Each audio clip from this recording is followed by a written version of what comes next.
This podcast is a project of the Climate Designers Network. Hey, this is Eric. Welcome to a very special edition of Climify, supported by the AIGA Design Educator community. It's the third and final episode in our education trilogy, with two knowledgeable and experienced design educators, Rebecca Mendez and Holly Robbins, who have been teaching sustainability and climate action for years.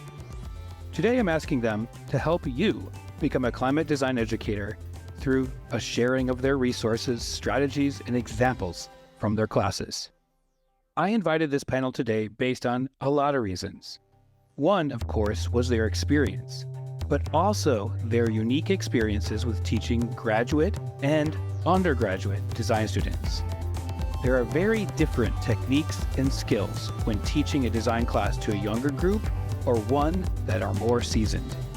Also, Rebecca is at a public Research One university, UCLA, while Holly teaches part-time while running her design studio, This Is Folly, at a private art school, Minneapolis College of Art and Design. These differences in their experiences turned into a lot of similarities throughout the discussion today. That was heartening to me and exciting for the opportunities that exist in whatever college or university you teach in. Finally, and maybe most importantly, this episode is your homework. Yes, your homework.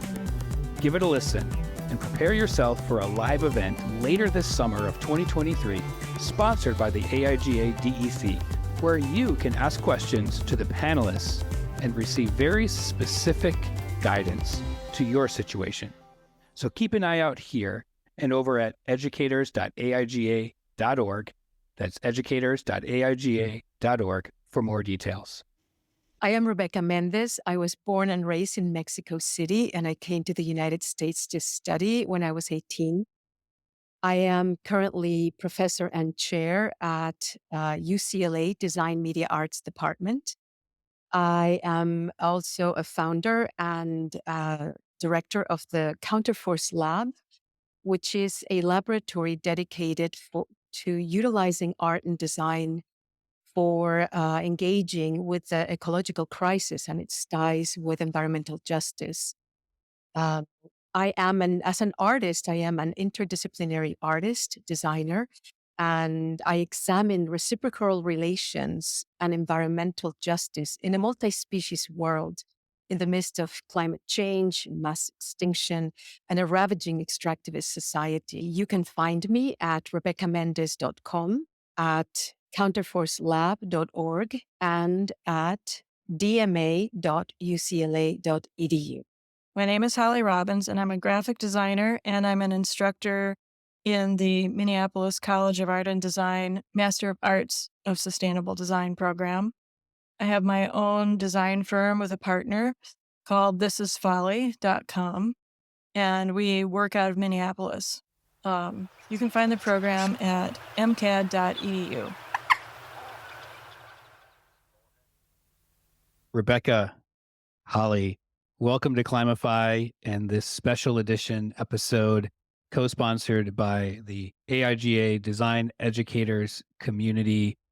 I'm very happy to have you here, and I'm actually ready to learn because you two are really good at what you do, and you're teaching the topic that we've been talking about on this season and the rest of the seasons on Climify. So welcome. Thank you, Eric. One of the first things I wanted to ask both of you is what led you to become design educators?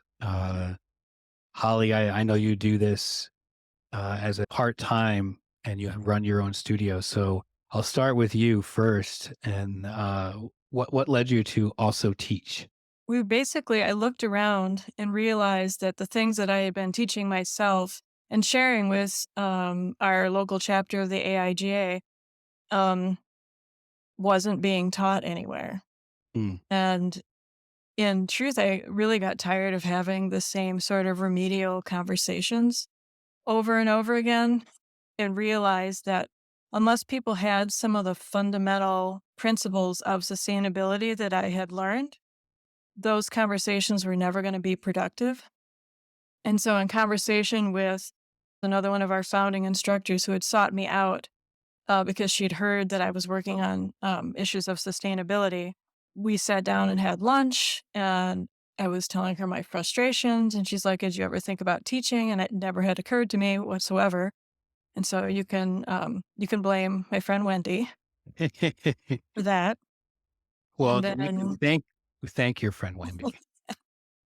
and we had started doing a couple of workshops with one of the other founding faculty, and we basically the workshops were so successful. We were doing it under the auspices of MCAD, and we were bringing in some product designers from outside the area, and they were doing kind of a life cycle assessment workshop, and it was so successful that we did it a couple of times, and then MCAD was just starting to build its online capabilities.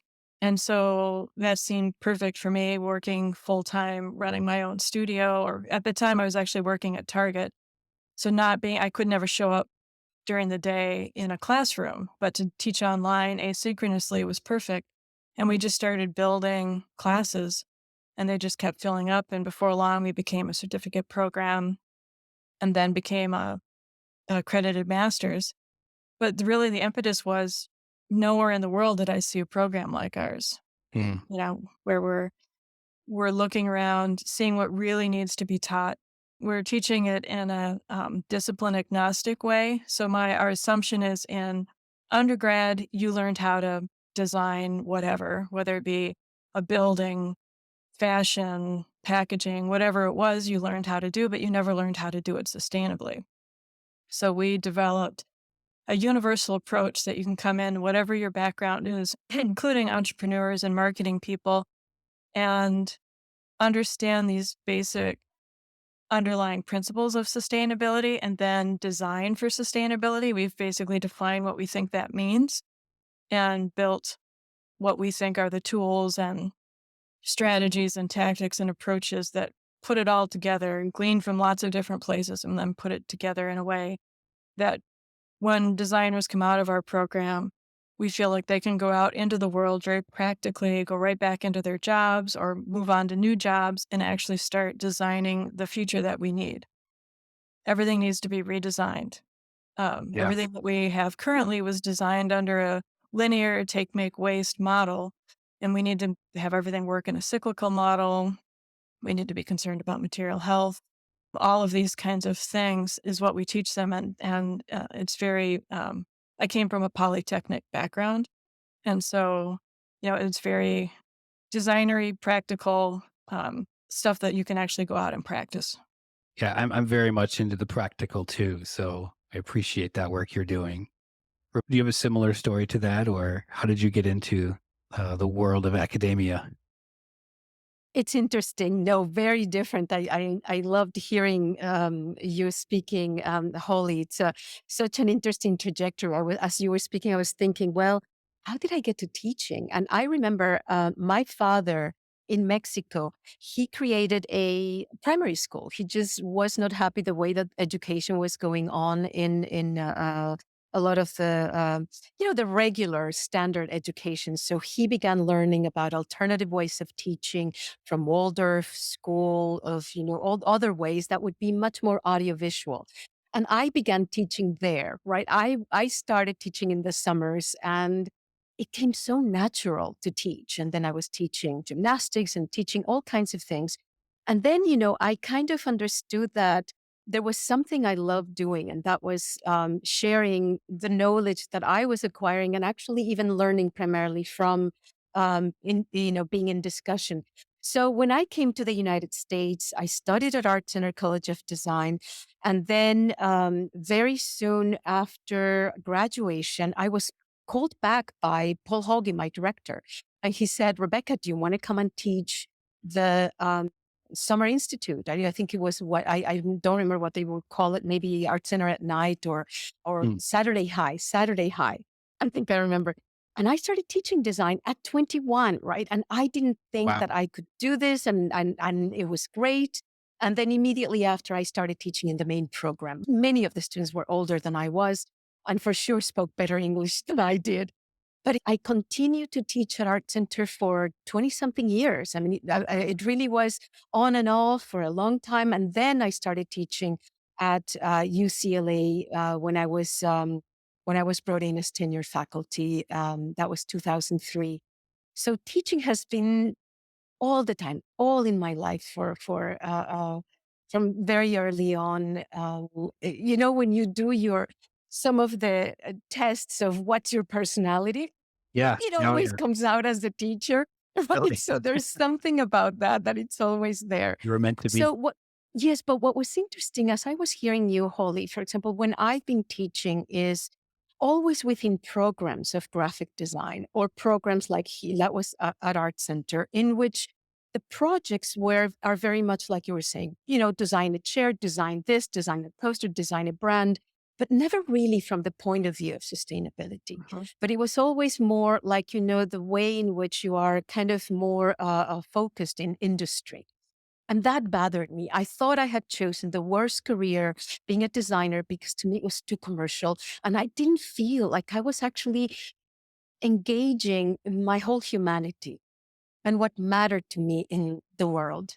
So I began doing, as an artist and as a designer, I began doing work around social issues. So for me, design as a social force became a way, Yeah. my entry point into being able to engage with my community, with my society, with my planet, and my fellow, companions of other species. And as an artist was how I started exploring those areas, right? For me, entering into interspecies friendships with wild animals has been so much my impetus for at least, a few decades. And so that kind of began propelling my way of entering through my fine art. And I started teaching from that platform. So I've been teaching within the design media arts program. I created a sequence of courses around ecological arts and justice because it really wasn't the focus. And I created my Counterforce Lab to then have much more of the what I was learning and what I was implementing in my artwork to really be focused in education. So the Counterforce Lab, it's the place where we have students from all over the campus. I started connections with the Institute of Environmental Sustainability here at UCLA, with a laboratory of environmental narratives that it is also part of the humanities. So I'm in the networks now, it's really university wide. And it's so exciting to see that you're not alone in this endeavor. So in your program, Holly, must be so exciting to know that it is the entire, Yeah. cohort, your teachers that are um, with the same direction. So anyway, I've talked a lot. No, it's fine. And you both addressed one of the big reasons why myself and the AIGA chose you. You come from private and public institutions, small and large, and you are tackling one of, if not the most important issues connected to that in the world at the moment. And as this show, like Holly said, it's designed to be practical for our listeners in terms of hearing how you're doing it at your different colleges and universities, so that if they're in a similar place like you, they can take what you know and apply it to what they're doing. And I hear from a lot of educators saying they want to do what you two do. They don't have enough time to learn it all or to learn a little bit. So today we're going to give them some good healthy soup, right? From you two. And so I'll get started right away because I'm interested how each of you teach the topic of sustainability and climate and environmental justice to your students, and in that, what's really working well for you? For me, the basis of design for sustainability is a couple of things. But the most important, I think, is critical thinking skills. Mm-hmm. So that's one of the elements that we really teach, I think, because we're really trying to turn people out who can go out and understand anything new that gets thrown at them. So rather than like in the past, lead, which was great, but it really was just sort of a set of guidelines that you needed to follow and check things you had to check off. That's not our approach at all. We're really trying to teach students how to think about sustainability. And I like to think that when they come out of the program, they no longer think in the same way that they did when they came in. They're like completely different people and they can't ever go back to being able to ignore all of those things because we're teaching, again, the critical thinking skills so that they can really kind of wade through all of this scientific and technical and political information that comes flying at them and all the misinformation. You have to be able to wade through all that. So that's really important to be able to discern what the truth is or what Yeah. is actionable. And then we base everything in life cycle thinking, which is another way of saying circular. Hmm. Everything you have to think about not just one aspect of something when you're designing it, but the entire life cycle. Like, where did the materials come from and under what conditions? And where did that energy come from that ran that? And who was involved in that? And where was that? And, every phase along the way, what happens in the use phase? And we make them evaluate all of that and try and figure out where the best place to intervene in that life cycle is. So, and then underlying that is systems thinking. Yeah. Do you have a map out a system? Yes, it's a core skill. They have to do it in almost every class. They do it in different ways. They're mapping out material life cycles. They're mapping out their own things that they design. They have to evaluate them, and they do life cycle analysis on things so that they can really begin to understand. They don't get that deep into it.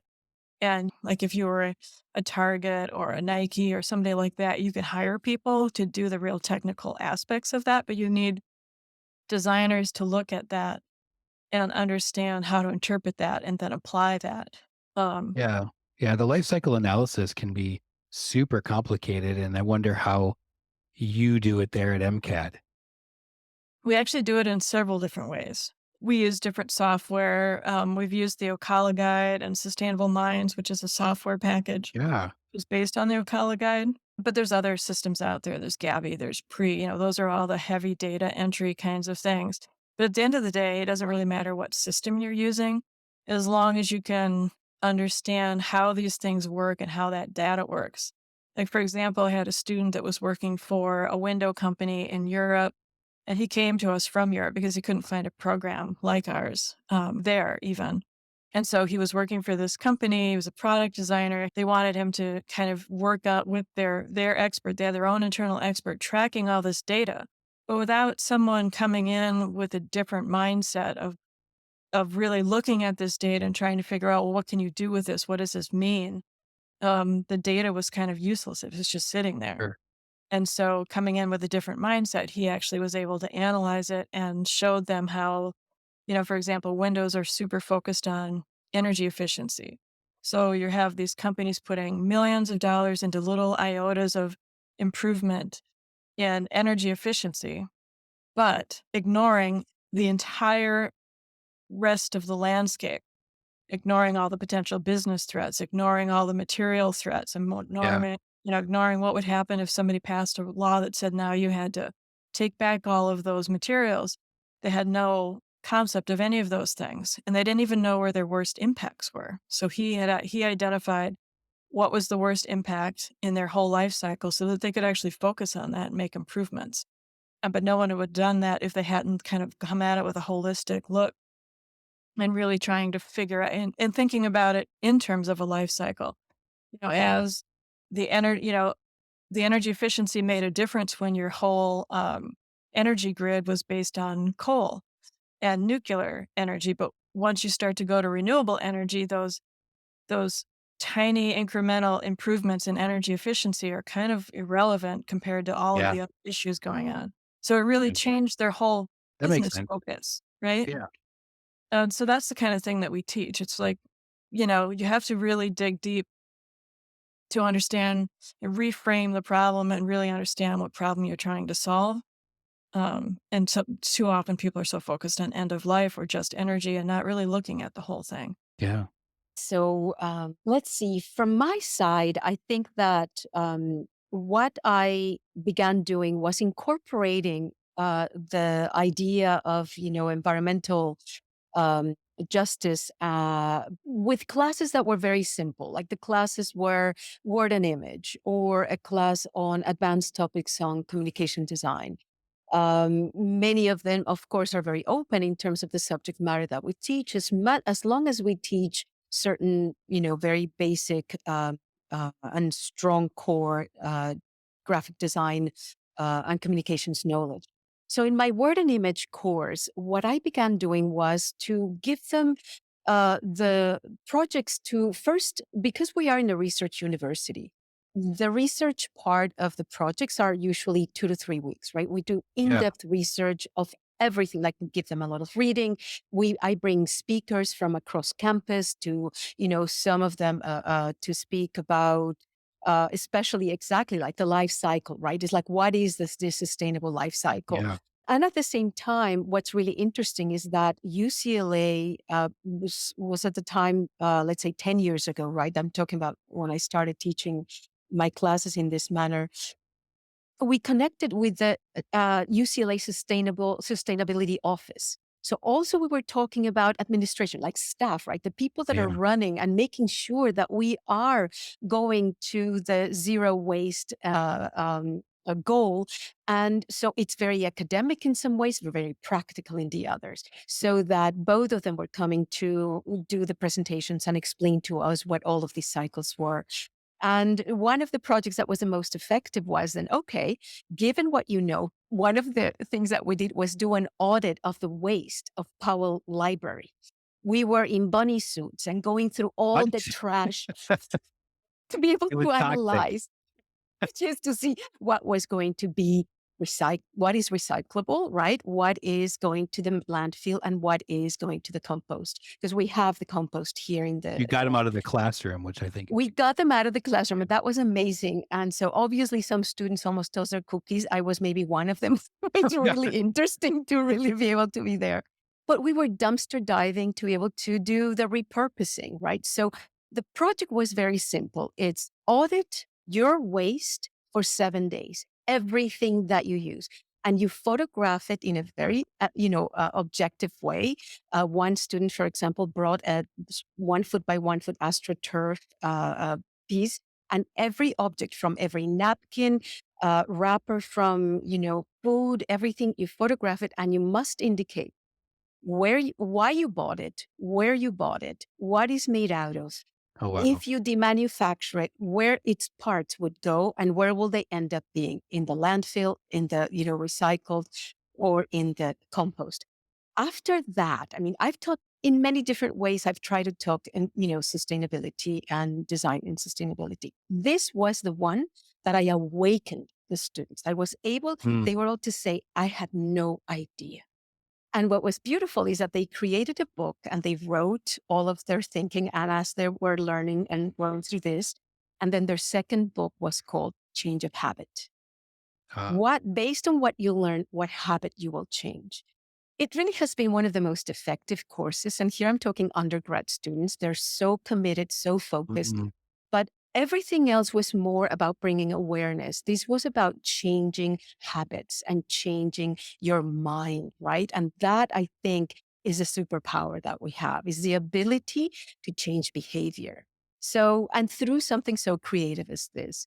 So based on that, then, I was thinking, let's kind of bring a lot more structure to within design media arts so that we teach many more courses around sustainability. And that's when, my colleagues, Peter Lunenfeld and Erin Cooney, we got together, we conceived of this Ecological Arts and Justice course series in which Erin Cooney teaches survey, right? Ecological Arts and Justice survey, a class that we're going to make GE because we have interest from all across campus. So we want to have 300 students learning about this.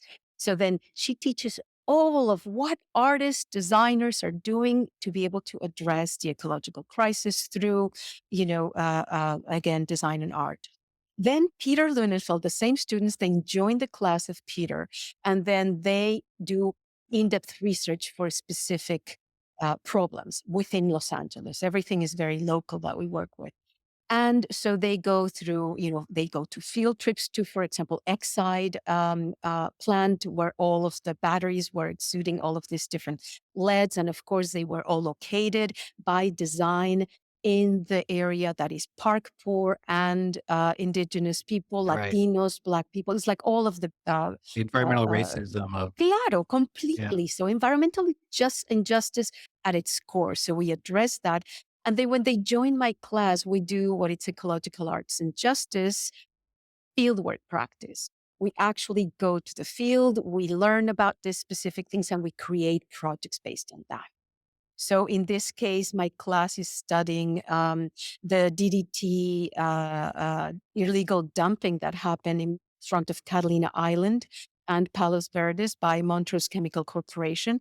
So it really was something that is in our shore, right? And it's one of the worst ecological disasters that we are facing. So the students are relating to the ocean. They relate in many ways, but they also relate in terms of pollution and the environmental injustice that is happening to all beings, right? In this case, we expand that concern to beyond the human to the more than human. And we connect with indigenous cultures, the Ahashiman and the Tongva, and how they relate to the land and the sea.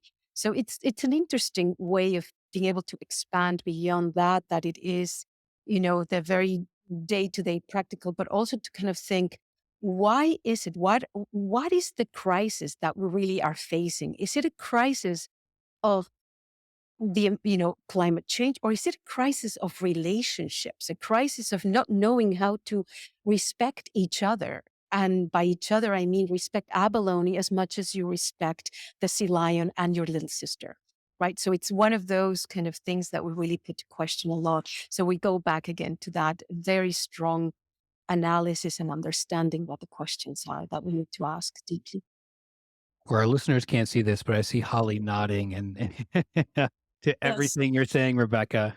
Yes, totally. We do it in different ways, but it's very similar. We've increasingly taught design for behavior change as part of what we're working on. And we teach when you're really looking at who are your stakeholders, that includes everything that's in the supply chain, everyone in the supply chain, and the complete biosphere. And so my students actually list it out when they're listing out who their stakeholders are. And at the end, it's always the biosphere as a Yeah. stakeholder, Yeah. because that really changes how you think about it. And when they start out in my class, we teach a lot about perspective and how our ideas of how we got to where we got to come out of some of the beliefs that we have developed through the Enlightenment. You can trace a lot of it back to the Enlightenment and the ideas that they had of conquering nature and breaking things down into mechanistic type parts versus seeing systems thinking and life cycle thinking is about holistic thinking. And I bring in a lot of physics, and it's when you start thinking about what quantum physics means and how there is no distinction. The distinctions between us and everything around us, like this table, this iPhone, whatever, the distinctions are largely distinctions of perception, not reality. And so, once they understand that materials don't stay where you put them, we teach a lot of science as underlying, right? One of my students who is actually a teacher in a uh, interior design program in a tech school, was getting pushback bringing some of these ideas forward as these things are political. There's Mm. nothing political about science. There might Right. be how we apply it, but at the end of the day, these are simple facts. We're talking about, the second law of thermodynamics that says everything spreads, it's entropy. So if you Yeah. put nuclear waste here or you put, the DDT here, it's not going to stay here because that's not how nature works. So we have to Yeah. understand how nature works and then design in ways that work with the system instead of against it. So once you know that you can't contain these materials and you know that these materials are dangerous, then how can you continue to use these materials? You can't, because you can't segregate them. You can't keep them, they will bleed into the environment. They will bleed into the communities. They will enter the bodies of the people nearby. I always felt the same and thinking through how much we have to teach our design students It always felt to me like they need an environmental science minor because Yeah, and that's kind of what we're giving them. Like, we have a Yeah. lot of great. heavy reading for a design program, and a lot of it is based on science and, behavior change studies and, this kind of stuff that's, physics. Yeah, and understanding these basic principles, because once you understand those things, you can't design the same way. And so how we design is a product of what we know, and once you know these things, you design differently. That's Yeah. We'll take a quick commercial break here and then get back to the conversation. Where do young designers see themselves at the intersection of climate change and innovation, and how can we teach that intersection in the classroom? Designers are problem solvers, capable of imagining solutions for a more sustainable future. My name is Rachel Cifarelli, and I'm part of the Climate Designers New Wave team. In the past few years, New Wave has released 2 reports exploring students' experiences of climate design education, or lack thereof, and what they hope to see in their classes. Now we want you, design educators, to use this research in your classrooms. And this summer, we're giving educators a chance to talk to the New Wave team directly. Twice a month, the New Wave researchers will be available to walk you through our findings, answer any questions you have, and help you implement actionable project briefs directly into your classroom. We'll also show you how to use our media kit to easily share the research with your students and how they can sign up to be a participant. Head to climatedesigners.org/edu/newwave to sign up for a call with the New Wave team. Help us inform a new wave of design education, one that teaches every designer how to be a climate designer. Well, I asked you too what worked well and how you do it. What isn't working well for you in maybe the area that you're in or the institution you're in, and what do you need more help with so you can do it better? Maybe I'm opening up a can of worms here, but I think that's what a lot of us are thinking. Like, man, I could do more of this if I didn't have to do X, right? I mean, I think that that is definitely something that with my Counterforce lab, when I'm teaching a course is 10 weeks, right? So I can only teach so much in 10 weeks. So I was kind of like thinking that I was not getting to be able to engage with the complexity of what, we have called the hyper object, which is climate change and all of these very, very complex projects that engage multiple disciplines. So what I did then by opening the Counterforce is immediately bring into the team at the core, like associate director, comes from the Department of Ecology and Evolutionary Biology. And then my other, there were co-associate directors, comes from world arts and culture, and her expertise is engaging with indigenous cultures in an ethical Yeah. way. So I needed that anthropological background. So I know that interdisciplinarity is what works. One of the things that I would love to be able to do much more is co-teach. We do not have the Yeah. funding here at UCLA to be able to co-teach because my very first class, I don't know how I was able to slip this, in terms of budget, but I engage in bringing in a sociologist and a someone from English to be able to help me create what was then called my brand laboratory, where we were questioning big issues. And co-teaching is a way of being able to really break the boundaries of discipline that are so stifling.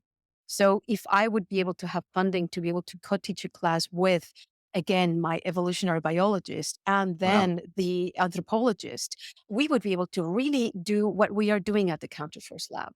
My Counterforce Lab, for example, we have a project that we are asking the question, if I really want to explore this idea of interspecies friendships with wild animals, then how can I create a project in which an animal is my client and I do this Mm. work for the client? So I chose to do my lab, we chose to do an interspecies friendship with birds and specifically indicator species of our area and to create wildlife corridors through the sculptures that we're creating. And thus, we Oh, ask the wow. question, what does the bird want? What does, everything is designed for the bird's needs and all of these 10 species. And we call it the biophilia treehouse. And the idea is to be able to kind of grow together this sculpture, because we also are engaging the ecology department with some professors that are helping us understand our plants that are specific to these birds. But we want to be able to create this sculpture full of plants, native plants that constitute a complete ecosystem to LA's most threatened birds. And also what's critical here, that when built in sequence, a series of biophilia tree houses form these wildlife corridors so that these birds can reconnect from this fractured habitat. And especially like in LA, that it is so dense that you would think, birds can fly from one place to another. No, they are very, very homebound. I mean, they begin to mate amongst themselves. Their genetic material begins to weaken and the colonies collapse. Yeah. And what's interesting is that when you create these wildlife corridors, that's when we also address these environmental inequities that are happening, especially in the South area of between Los Angeles, downtown, and Long Beach. So that's the corridor we would put our biophilia tree houses. And so it's exciting to be able to know that then through class, you do certain things, but through my lab, I created this lab, just me and my shadow, my first years, just to be able to make sure that I could address projects that would require much more complexity. So of course, for this one, funding, right? We need funding. So Yeah. grant writing until, you have words coming out of your ears and Excel sheets of all your budgets. But it's the way that we can actually do some of these projects. So we need, in a way, interdisciplinarity, time, and money. Well, of course, it's always time and money. I mean, Yeah. we're a program of adjuncts. The only person who's an employee is our director, who we hired, who was alumni. We couldn't Oh, find okay. anyone who could be our What's the director because we had no one else. We interviewed, but couldn't find anyone who understood our program well enough, or we felt we could trust with our program. So I ended up hiring an alumni to run the program. So obviously more funding, but really not for us so much as we just want to get more students through the program. And so we want Yeah. more scholarship money.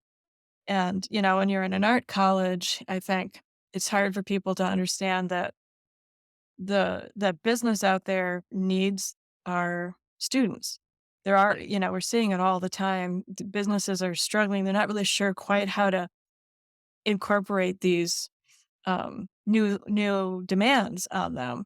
And so there's all these different models out there and, different ways of trying to solve these problems. And I think a lot of people don't know that they can bring designers in.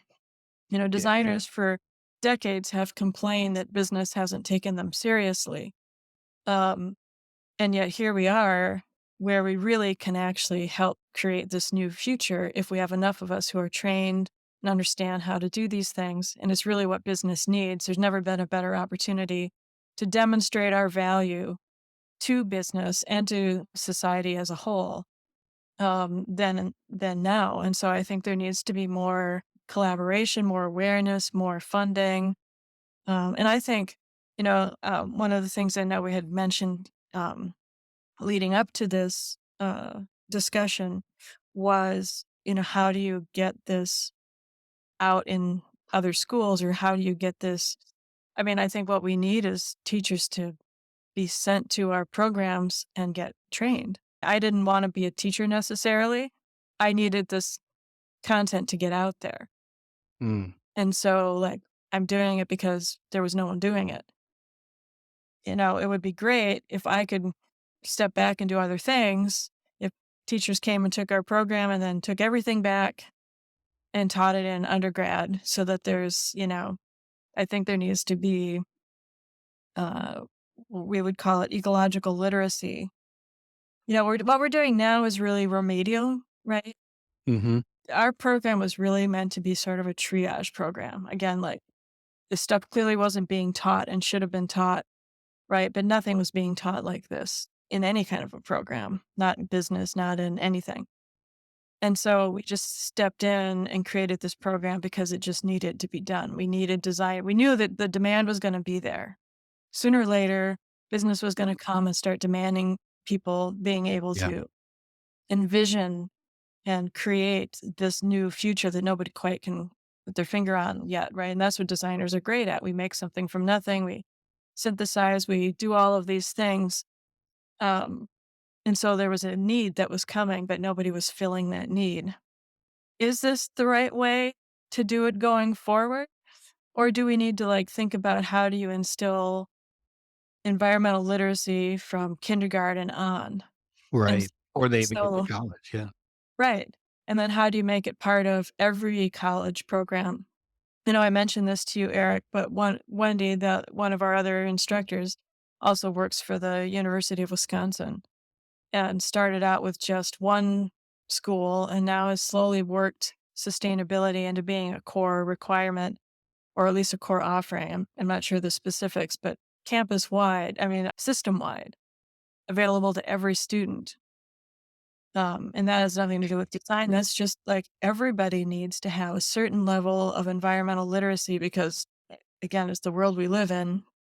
Yeah. And we no longer pretend that our actions are unrelated to, pretty clear that that's not the case, unrelated to what happens with the rest of the world.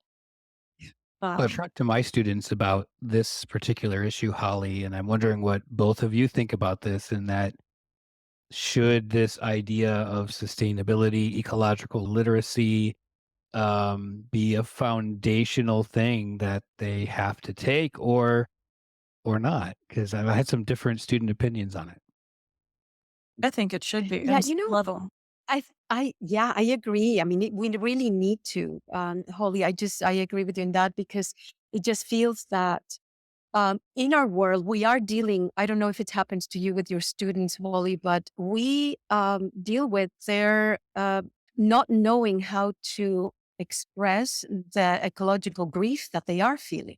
Mm. Right. So there's something that they know that they want to at least understand clearly what's happening and what to do with it.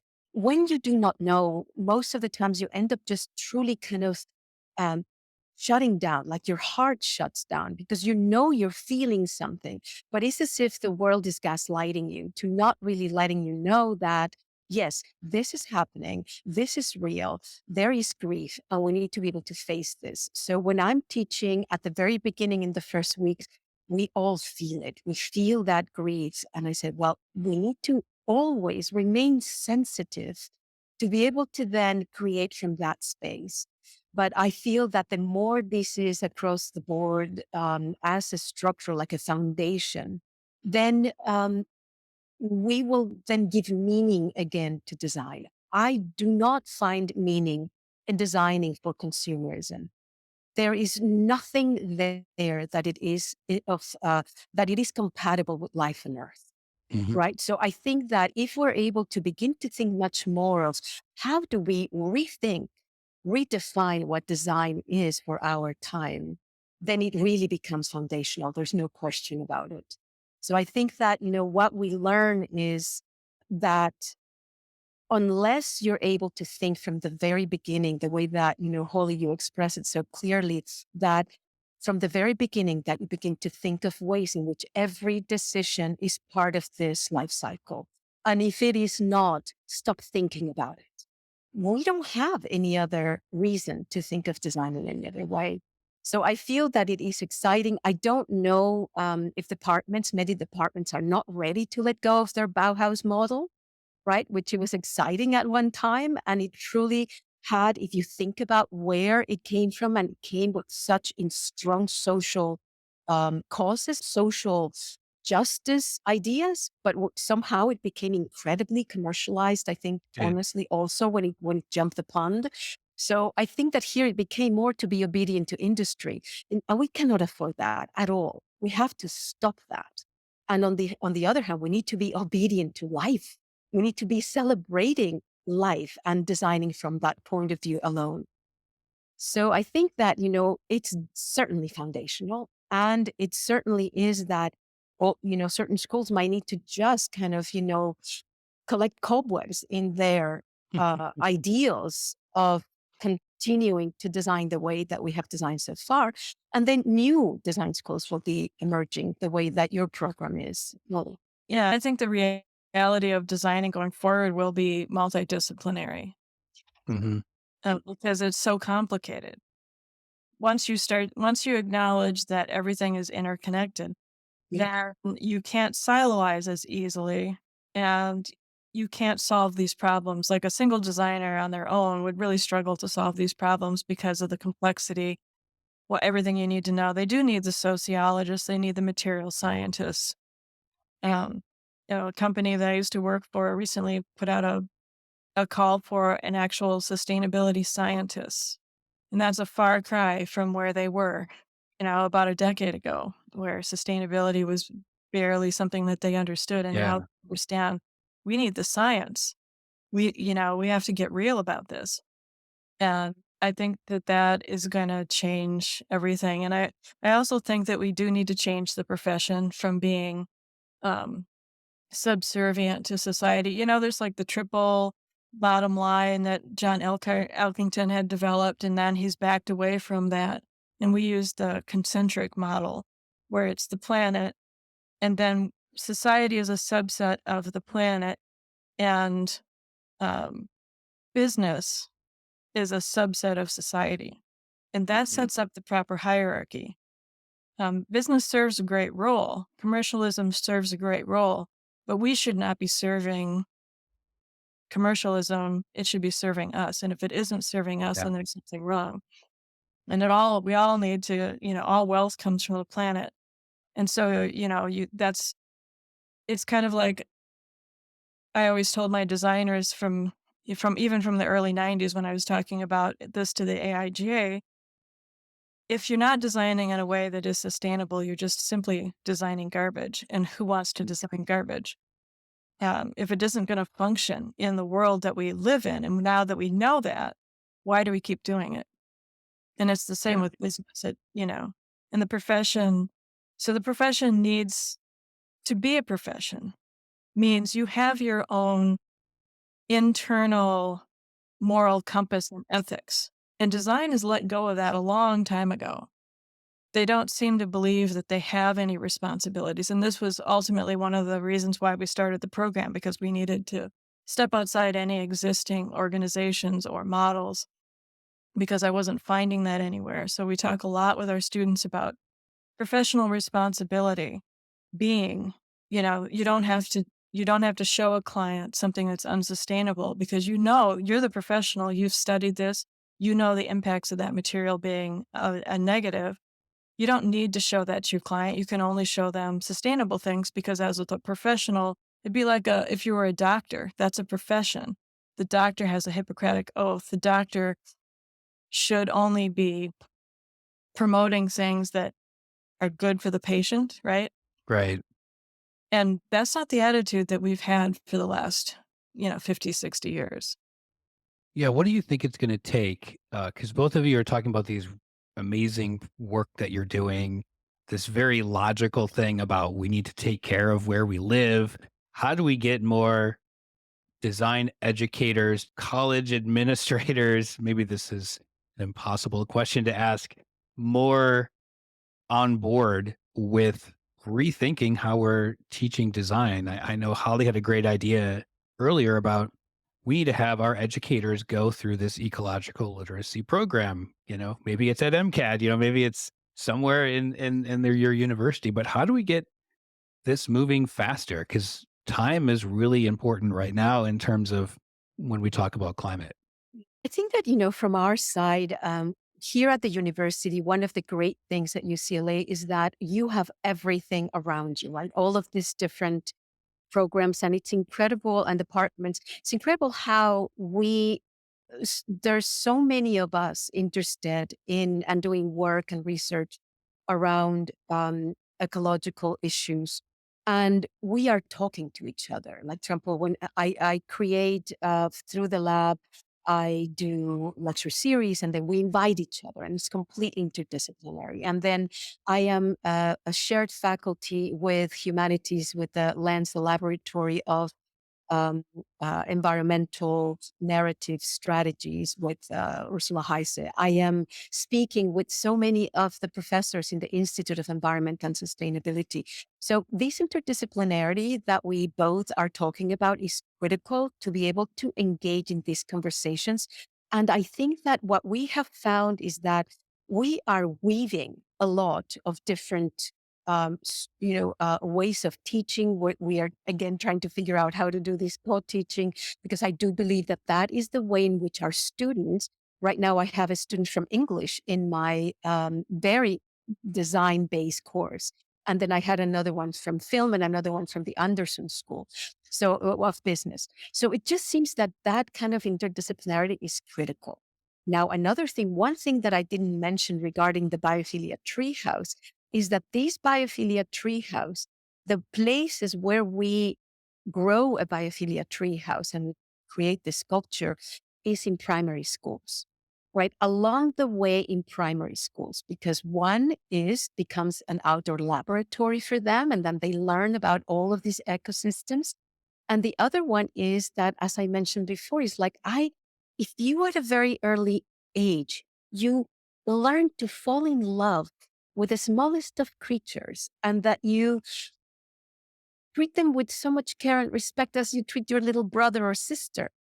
That is how you begin to kind of yourself as a little one, you begin to know that you are interconnected, deeply interconnected, and that the life of these other creatures matters. So it's as if you become sensitive to other ways of living in the world, of being and living in the world. So for me, it's like I'm teaching here in the university, but I know I mostly need to affect the little ones in kindergarten and primary school. So I'm stretching that. So we talk about decolonializing the university by taking it to the community, right? And by Right. taking it to the little ones. So I think that those would be our strategies I'm doing, I'm working. And I've always been a firm believer in models. And I think, one way to jumpstart this could be um, to have a summit and bring a bunch of master's level and undergraduate instructors together and hammer out what is the basic curriculum that we should be teaching, and particularly in undergrad. I mean, I'm definitely a grad school person. I don't really know. In fact, my one student, I was really interested to see how her project develops. I think she's going to do it for her thesis, to try and figure out, what do you teach at tech school? Like taking what she's learned in the master program, which is definitely master's level content, and present it in that way. But how would you distill that down for a tech school audience? And what do they need to know, or how would you present the information? So I think that's very interesting, this whole idea of how would you translate it down into a bachelor level program, and then eventually other, secondary education kind of programs, but um, in primary. But I would love to see something like that. Like, let's figure out what the base level, because there are these accreditation programs, there's all these college based organizations and things. I think there's ways of hammering it out and then presenting it as a model, and then figuring out, once you have your model, then what do you need to do to bring everyone up to be able to teach that Yeah. model? What are the No, gaps? I tend to be very systemic thinking, yeah. No, and I can't help it, but no, that sounds really interesting, because I've been thinking many, many years about this, in that I've gone to conferences and I've gone to different educator panels on like decolonization, or I've gone to panels on co-design, or you name it, right? And when I'm sitting there, in a lot of them, I'm thinking, oh, you're not even considering like the environmental sustainability of it, right? And then I go to the environmental sustainability talks, and they're not considering the other stuff that I just heard from other panels. And I feel like this holistic view of it um, isn't quite formed yet. So I'm not going to call it a Manhattan project of design educators, because that had a negative outcome, but some sort of like really um, important meeting, whether it's informal or formal, and there's uh, that's the agenda. That's the agenda for that, because I've learned a lot from the colleagues of mine that are teaching DEI work, and how embedded that is in climate justice. You can't and separate them.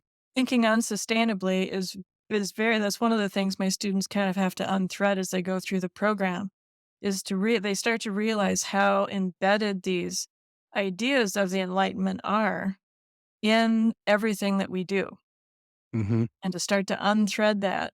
Like, if you were to just sort of, like we did with our program to some degree, we're just like cutting bait with the past and be like, if we're just going to do something that would be the program, like the program I would have wanted, my dream program or something like that. We just sat down and we just wrote it. Yeah. Like this, we had spent 20 years kind of building up to that, figuring out 15 maybe years of my career trying to figure out what should design be, how should we design sustainably? And then we just wrote the program. And so I think formal or informal, sometimes I think informal to start a model is good because Yeah. right away, if you make it formal, then it threatens existing, establishment, True. organizations and whatnot. But if you offer it up as this new mental model, that's also something we use in our program a lot, is mental model. So, it's a new mental model, and then figure out how do you implement that.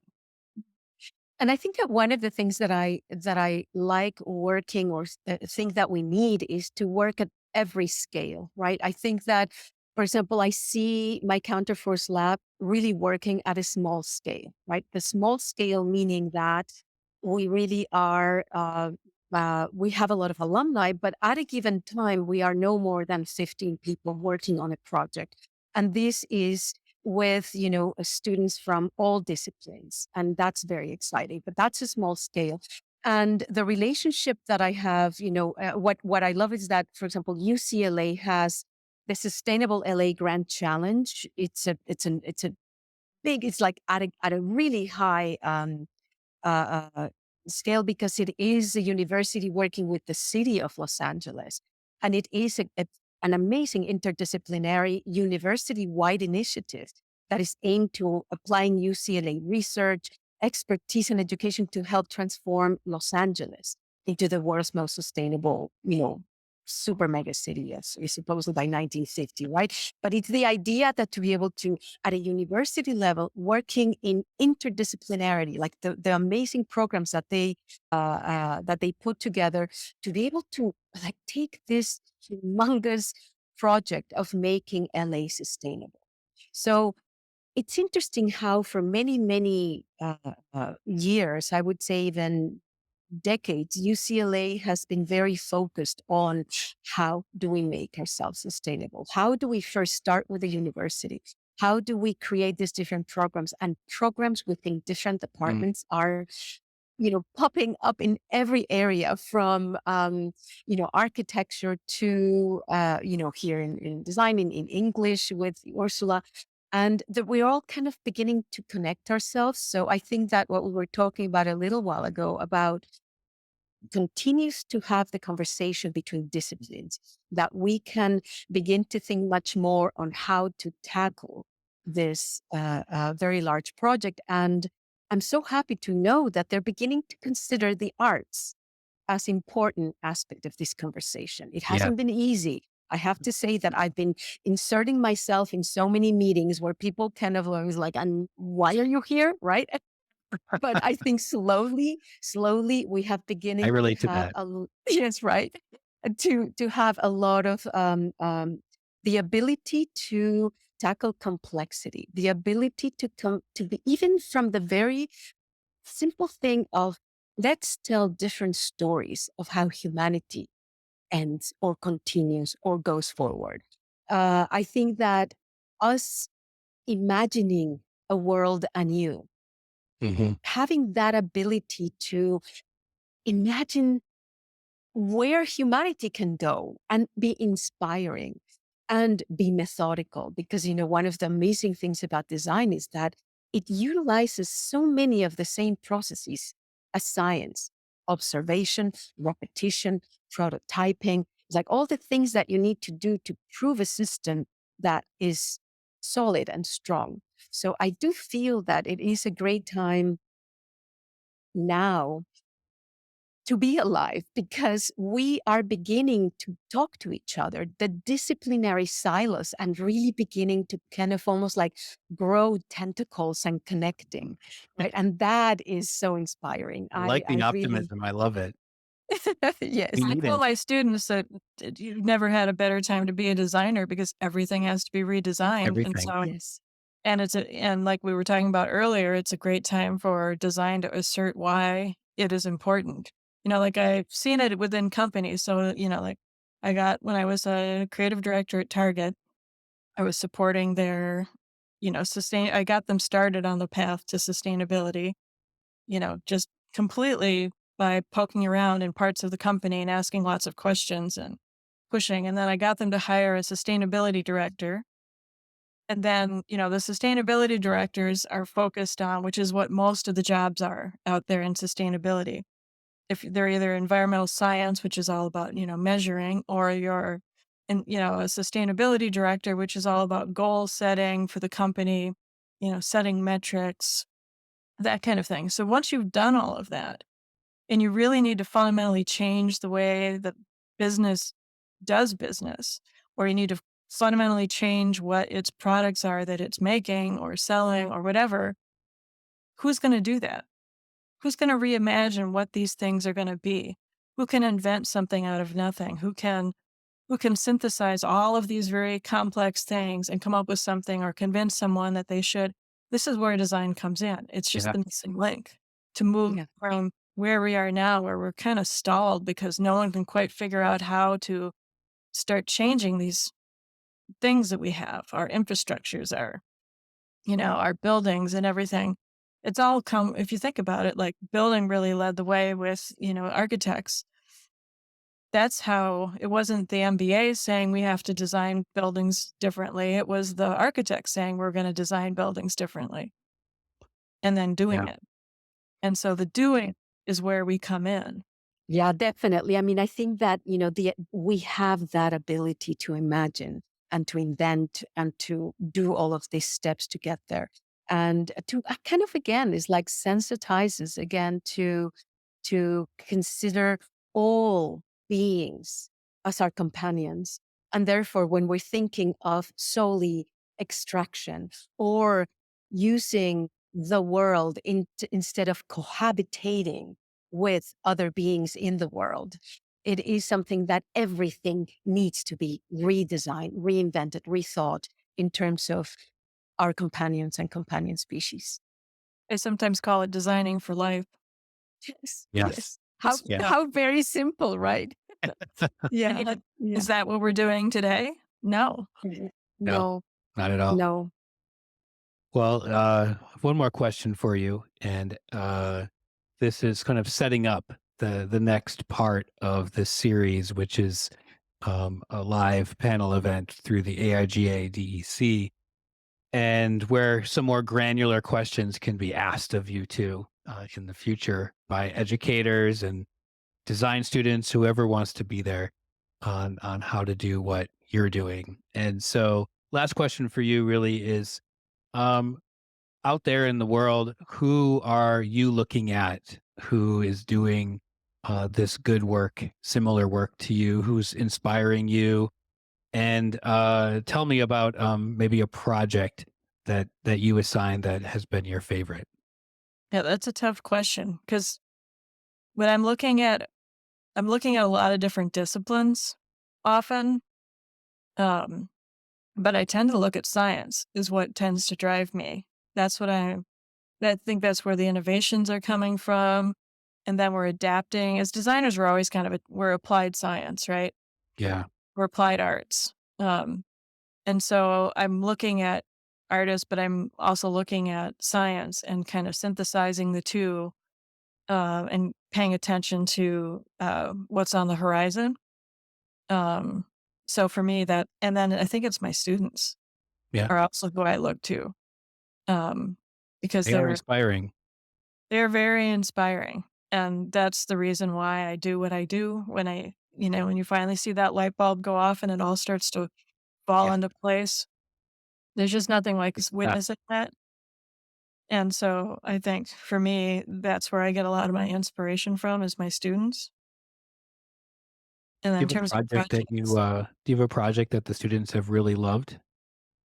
well, my projects tend to be where if my core class that I teach is the practice of sustainability.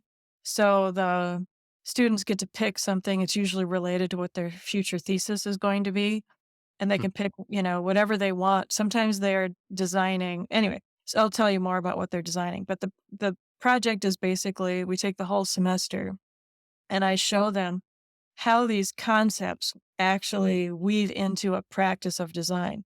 How do you apply life cycle thinking and at what stages?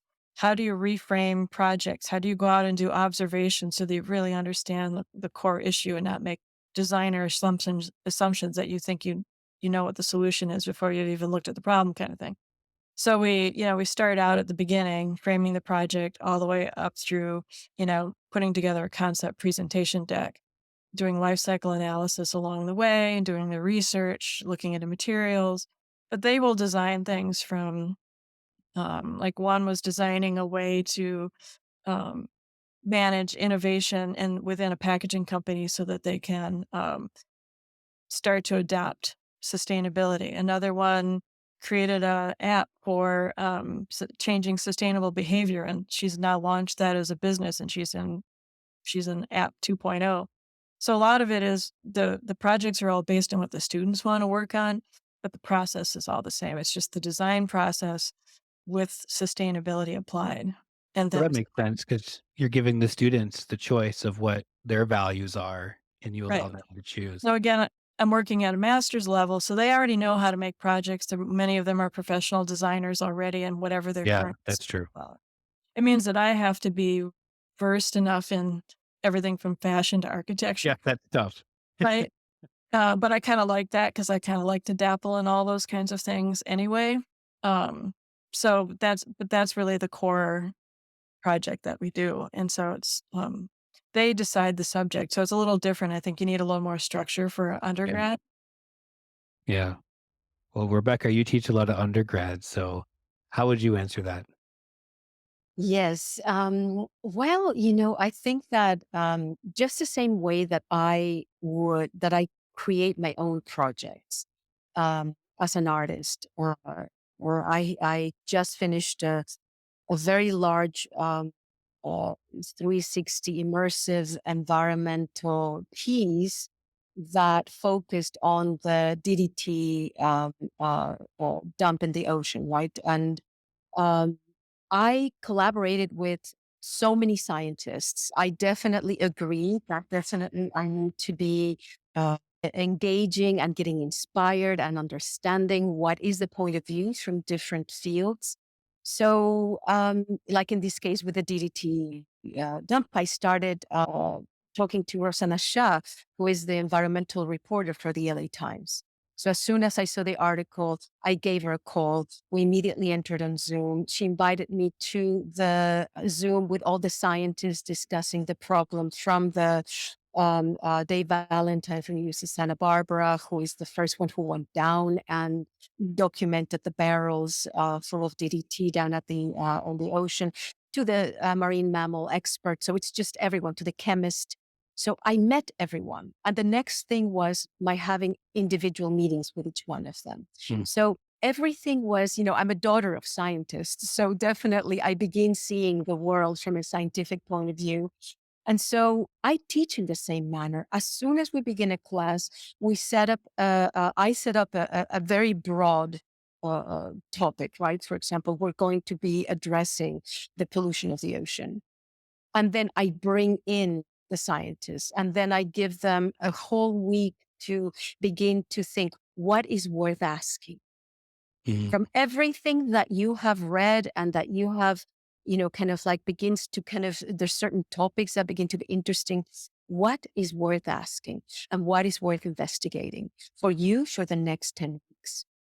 And that's where their topic begins. It is really through kind of understanding the subject matter and then ideation, right? If this is worth asking, how is it that we then talk about it? how do we create this? So my classes are not medium specific, right? So they can be a book, they can be a film, it could be something interactive, it could be a story, right? So I think that this is where I feel that if we allow the students to first understand the problem and then ask the questions themselves, is when we really have them engage fully. So I think that to me, those are the classes. That's exactly what I'm teaching right now, Sure. and they are right now in their moment of beginning to produce their beautiful ideas. And in terms of inspiration, for me, it's like um, there are some amazing writers that I am fascinated by, and right now I'm going to tell you what I'm reading, and that is it's making me so excited and positive about the world. It is Ways of Being Alive by Baptiste Morizot. And the other one that I loved is Braiding Sweetgrass Oh, yeah. by Kimmerer, which is those two. Oh my goodness, my students are loving them. And so I think, again, is like very much all areas from science to science fiction. I'm very interested in science fiction.